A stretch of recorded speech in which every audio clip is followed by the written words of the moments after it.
Well, we had a lot of warning time for the hurricane.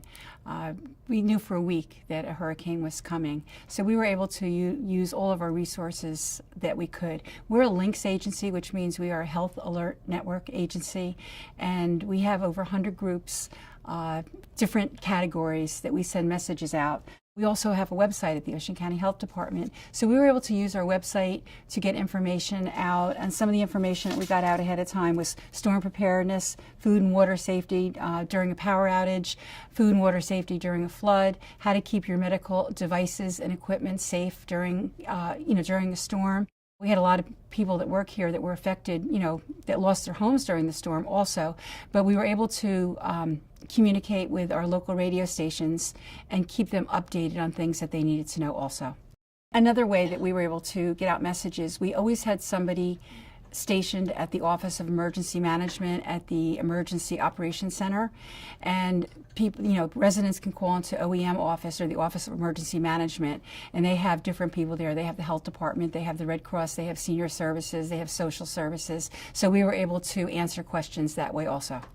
Well, a lot of the messages were, in the beginning, make sure you make a plan, make sure you have those emergency supplies, and make sure that you stay informed. We were really caught by surprise with the strength of the storm, the magnitude of the storm, and the devastation of the storm.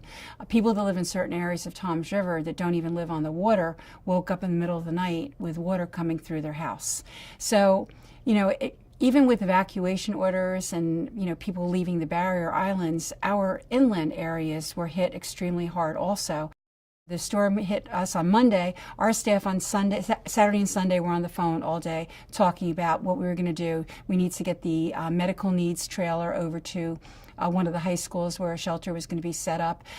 So we were planning all along, and with modern technology and with weather technology, we were able to prepare. Again, we were certainly caught by surprise with the magnitude of the storm. Well, one thing is we had several shelters set up within Ocean County, and our inspectors went every day to make sure that there was proper temperature, proper storage, proper refrigeration. Food was cooked to a certain temperature. We made sure that staff had gloves, that they had hand sanitizer, that hands were being washed. We had, out of the generosity of people throughout the United States, people were sending food trucks so they could cook sandwiches.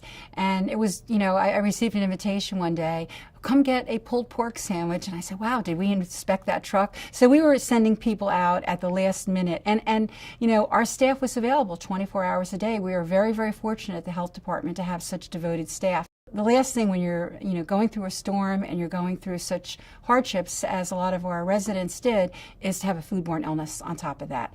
We're very fortunate at the health department to have an epidemiologist who tracks diseases, and she works very closely with our area hospitals. At one point we thought there might be a GI type of situation in one of the shelters, and we made sure that we had our communicable disease people there, our epidemiologists there. We made sure not only did we give out hand sanitizer, we ordered non-alcoholic hand sanitizer to be distributed. Again, we know all the prevention methods of spreading disease, and we certainly try to incorporate them into our practices.